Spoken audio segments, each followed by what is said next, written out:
எல்லாருக்கும் வணக்கம். என் பேர் குஷி. நான் வந்து கர்நாடகா. எனக்கு வந்து உழைப்பாளர் தினம் மூவில நான் வந்து மாலதின்னு ஒரு கேரக்டர் பண்றேன். அந்த சான்ஸ் எனக்கு கொடுத்த சந்தோஷ் சார் அவங்களுக்கு தேங்க்ஸ். அண்ட் இதுல வந்து என்ன இன்ட்ரடியூஸ் பண்ணது கார்த்திக் சிவன் கோ ப்ரொடியூசர், அவங்களுக்கும் என்னோட தேங்க்ஸ். இது வந்து ஃபர்ஸ்ட் ஃபோட்டோஷூட் ஆனதும் எனக்கு வந்து தமிழ் பேச முடியுமா, எனக்கு தமிழ் அவ்வளோ ஃப்ளூயண்டா இல்லைன்னு ஒரு இது வந்துச்சு. அப்போ எனக்கு வந்து என்னோட எக்ஸிக்யூட்டிவ் ப்ரொடியூசர் வந்து சம்பத் சார் தான்.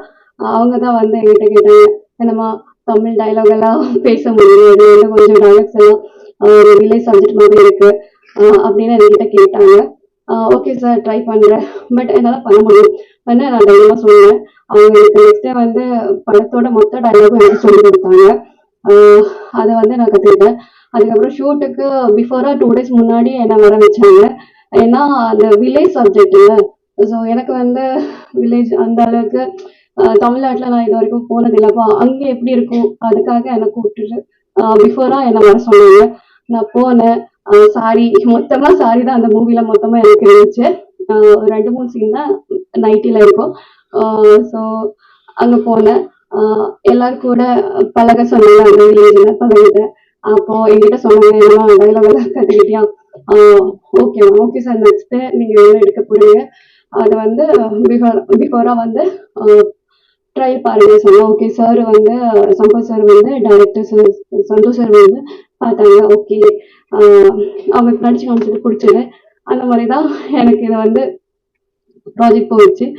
ஸோ எனக்கு இதில் வந்து மாலதின்னு ஒரு கேரக்டர் ரொம்ப அழகா இருக்கிற ஒரு கேரக்டர். என்னதான் எல்லாரும் சொல்றாங்க ஹஸ்பண்ட் வந்து வெளிநாட்டு இருக்கிறவங்கள மட்டும்தான் சொல்றாங்க. பட் அவங்களுக்காக ஏங்குற ஒரு ஒய்ஃப், ஒரு அம்மா, ஒரு தங்கச்சி, அக்கா, அந்த மாதிரி மாலதின்னு ஒரு கேரக்டர் எல்லா ஒரு இதுல மாதிரி தான். எல்லா ஒரு பொண்ணுங்க கிட்ட இருக்கிற ஒரு கேரக்டர் தான். வெளிநாட்டுல இருக்கிறவங்களுக்காக இங்க ஏங்குற ஒரு மனசு இருக்கு.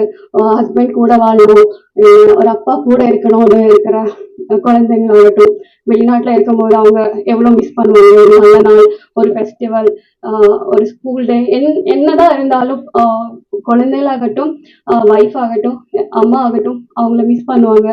ஸோ அதோட ஒரு இது எனக்கு வந்து என்னால் முடிஞ்ச அளவுக்கு பெட்டரா நான் பண்ணியிருக்கேன். தேங்க்யூ.